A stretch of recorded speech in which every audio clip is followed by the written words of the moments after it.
हाँ। Hello. Hello. हाँ हाँ।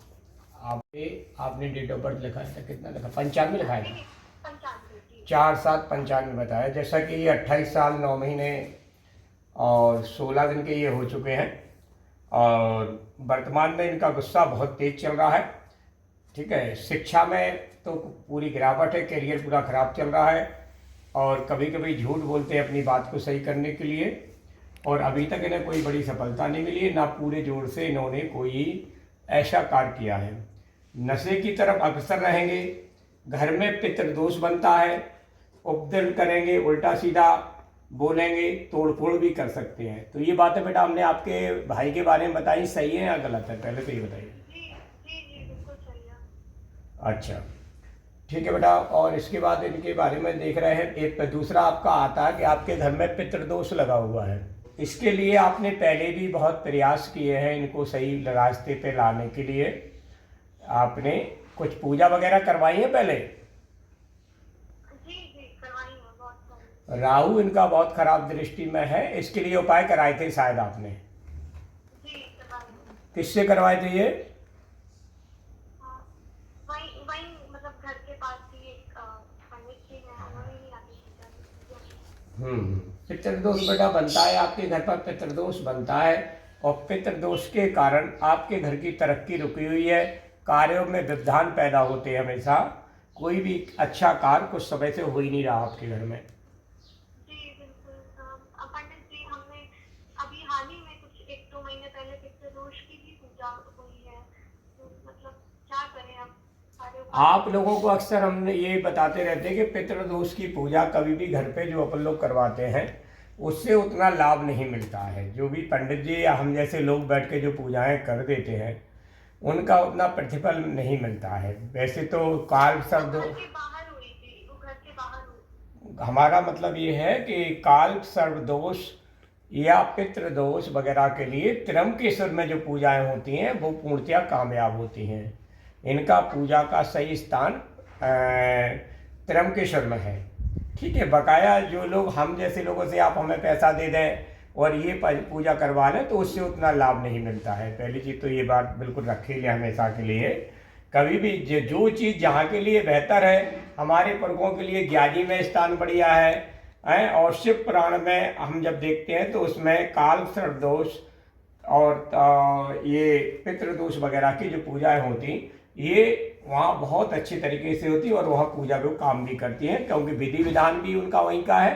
तो एक धरती का महत्व होता है जब भी हम करते हैं तो वहीं कराना चाहिए। पंडित सिर्फ त्रयंबकेश्वर ही थी, और भी कोई जगह है आपकी सवाल का?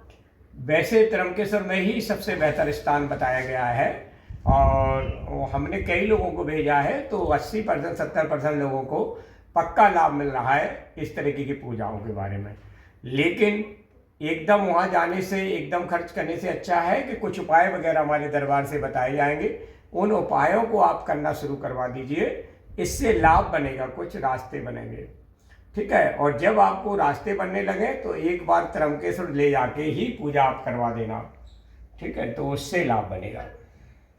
हाँ ठीक है, डन है अभी तो के लिए हम हाँ बोलिए। अभी के लिए फिर क्या करना है? अभी के लिए पहले तो आपको इस भाई के लिए अपना, जब ये कहाँ पे रहता है, अभी आपके साथ रह रहा है? नहीं, घर पे ही है, जौनपुर में। जौनपुर में। तो वहाँ कौन रहता? मम्मी? मम्मी और पापा। मम्मी पापा रहते हैं।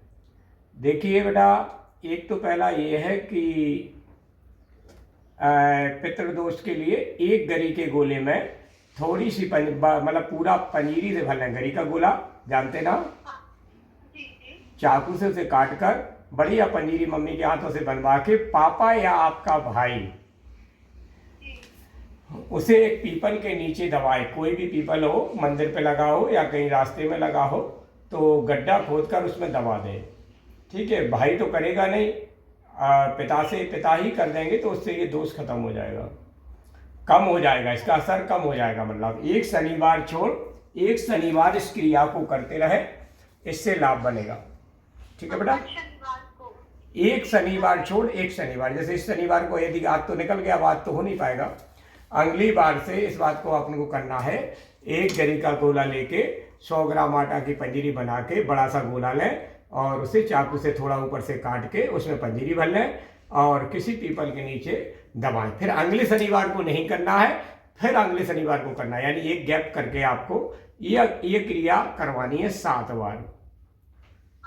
हाँ, और अगर ये 7 बार क्रिया करने के बाद 5-10% आपके भाई के नेचर में परिवर्तन आए, घर में कोई अच्छी खबरें आना शुरू हो जाए, तो फिर आप इसकी पूजा त्र्यंबकेश्वर में जाके कराइए।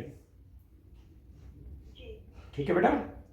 और दूसरा काम ये किया जा सकता है कि जब ये गहरी नींद में सो रहा हो तो इसके 4-5 बाल काट के मम्मी या पापा कोई भी बाल काटे, इसे पता नहीं चलना चाहिए, और मिट्टी के दीपक पर थोड़ा कपूर रखकर उन बालों को जलाना है इतवार या बुधवार को। बाल कभी भी काट लें और कागज़ की पुड़िया में लगा के रख लें, और रविवार या बुधवार को उन्हें जला दें किसी दीपक में। मिट्टी की दुगलिया आपके यहाँ क्या कहते हैं, हमारे यहाँ जो दीपावली को दीपक जलाए जाते हैं ना मिट्टी के, उसमें हाँ, तो वही दिवलिया कहते हैं हमारे यहाँ पर। तो उस दिवलिया में थोड़ा सा कपूर रख दें, उन बालों को जला दें, तो इसका बुद्धि जो घूम रहा है ना, सही आना शुरू हो जाएगा।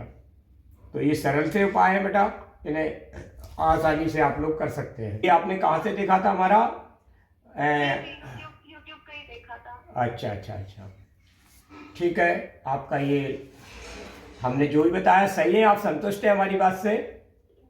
जी बिल्कुल, बहुत ज्यादा, और आपकी हर बात तो आशीर्वाद है, क्यों नहीं? बिल्कुल। माता कामाख्या, बालाजी महाराज आपको खुशियाँ दें, आपके मनोरथ पूर्ण करें। आपको अपने परिवार से ज़्यादा अपने इस परिवार की चिंता है। अच्छा लगा, हर बेटी को अपने माँ बाप की, अपने भाई बंधुओं की चिंता करना चाहिए।